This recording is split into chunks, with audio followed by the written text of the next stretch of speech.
পত্রপত্রিকার মাধ্যমে জানতে পারি তাদের উপর অপরিচিত সন্ত্রাসী আক্রমণ করেছে।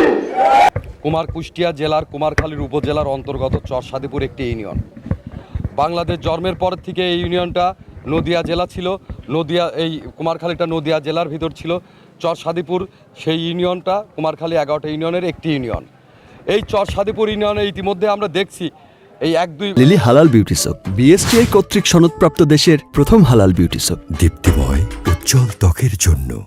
1 থেকে 1.5 মাসের মধ্যে চরসাদিপুর ইউনিয়নকে পাবনা জেলার ভিতর অন্তর্ভুক্ত করার জন্য একটি কুচক্রী মহল বিভিন্ন রকম ষড়যন্ত্র করছে।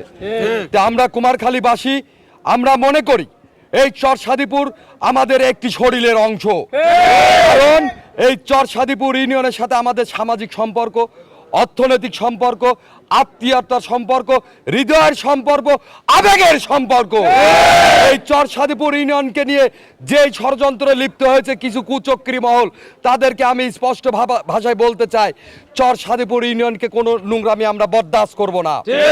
এই চরসাদিপুর ইউনিয়নকে পাবনা জেলায় অন্তর্ভুক্ত করার জন্য যে ষড়যন্ত্র করছে তারই প্রতিবাদে চরসাদিপুর ইউনিয়নের আমাদের শ্রদ্ধেয় চাচা মজিদ চাচা, আমাদের শ্রদ্ধেয় চাচা আজম চাচার নেতৃত্বে কিছুদিন আগে একটি মানববন্ধন হতে গিয়েছিল।